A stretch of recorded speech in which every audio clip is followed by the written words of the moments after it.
여호수아서 1장에서 여호수아가 사흘 후에 건너갈 것이다 이렇게 이야기했습니다.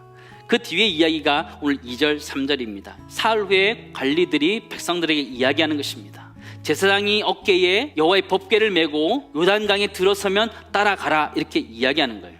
그런데 요단강의 상황이 만만치 않다는 것이죠. 오늘 성경을 보니까 곡식 거둘 때에 이렇게 표현하고 이때는 물이 넘쳤다는 거예요. 범람하면 요단강을 보게 되는 거죠. 사흘이 지났는데 물이 하나도 안 줄은 거예요. 하나도 안 줄은 거예요. 이들에게 있어서 사흘이라는 기간은 어떤 기간이었을까요? 하나님으로부터 여호수아를 통해서 말씀을 들었어요. 너희가 사흘 후에 건너가리라는 말씀을 들었어요. 그러나 현실은 건너갈 수 있는 상황이 아니었던 것이죠. 하나님의 말씀과 현실 사이에서 갈등하면서 있었던 그 사흘이라는 시간들을 우리는 보게 되지요. 이스라엘 백성들은 이 범람하는 요단강을 보면서 자신의 힘으로, 자신의 노력으로 건너갈 수 없다는 좌절과 절망을 직면하게 됐던 것이 바로 이스라엘 백성들이에요. 여러분, 홍해를 이스라엘 백성들이 어떻게 건넜어요? 자신의 힘과 능력으로 건넜어요? 그렇지 않아요. 기적적인 하나님의 역사 가운데 이스라엘 백성들은 홍해를 건넜어요. 부모 세대는 기적 가운데 홍해를 건넜고 지금 다음 세대가 요단강 앞에 서 있는 거예요. 그렇다면 하나님께서 홍해를 건너게 하신 것처럼 요단강을 건너게 하실 줄을 믿습니다. 그 믿음이 우리에게 필요하다는 거예요.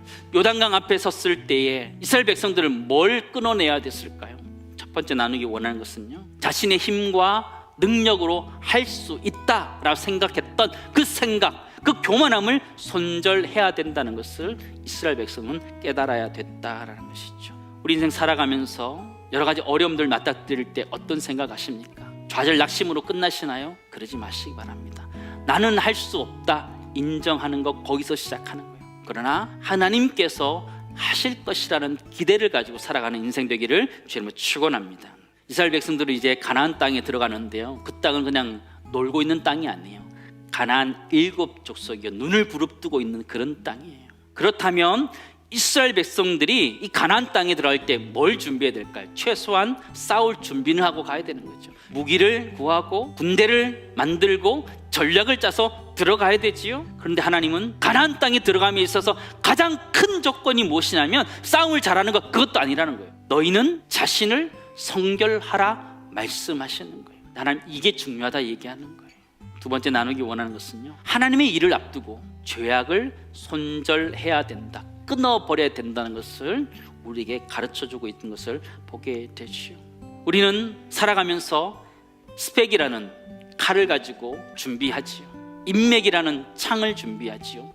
경험이라는 단창을 준비하고 우리는 이 땅의 삶들을 살아내려고 하죠. 그러나 하나님께서는 우리에게 무엇이라고 말씀하시죠? 너희는 자신을 성결하라 말씀하십니다. 우리 그리스도인들이 이 세상 가운데 해야 되는 것, 가장 중요한 것, 우선순위가 있다면 성결함인 줄 믿습니다. 근데 오늘 요단강을 향해서 여호와의 언약궤가 들어가는 장면이 보는데요, 그 장면이 예수 그리스도가 우리를 위하여 이 땅에 오시는 장면과 너무나 닮아있다라는 생각을 하게 되었습니다. 하나님 아들 예수 그리스도가 하나님부터 손절됐던 자리가 바로 십자가의 그 자리였다는 것이죠. 베드로의 손절, 제자들의 손절, 빌라도의 손절을 맞봤던 것을 보게 되죠. 그럼에도 불구하고 예수 그리스도는 십자가로 나아갔던 것을 보게 되죠. 예수님은 손절의 아픔을 겪으셨지만 예수 그리스도를 배반할 그들을 발을 씻기신 예수님의 모습을 보게 되죠. 여러분, 지금 하나님과의 관계가 어떠십니까? 손절 직전에 계십니까? 아니면 다가와 계십니까? 아니면 손절 준비를 하고 계십니까? 우리의 인생이라는 것은요, 범람하면 요단강 앞에 서 있는 그런 존재들이라는 거예요. 요단강은 손절의 상징이라고 말할 수 있습니다. 우리 자신의 힘과 능력으로 할 수 있다는 생각, 그 교만을 손절해야 합니다. 그리고 하나님의 위대하신 일 앞에서 죄악을 손절해야 됩니다. 또한 여호와의 법궤가 요단강에 들어갔던 것처럼 예수 그리스도는 십자가로 들어가셔서 그곳에서 하나님의 사랑을 우리에게 보여주셨습니다. 그렇다면 우리 모두는 이 세상의 손절의 자리로 나아가는 그리스도의 제자들이 되어야 된다는 것을 우리는 깨닫게 되지요.